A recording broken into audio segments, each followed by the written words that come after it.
আজ শোকের ভারে নীরব বাংলাদেশ।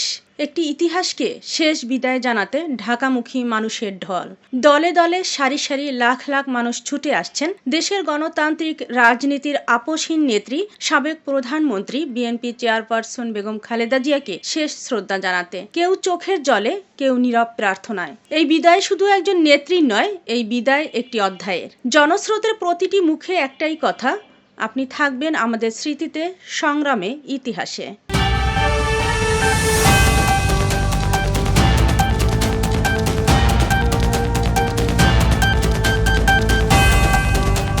বিকে টিভি, যেখানে সত্য কথা বলে।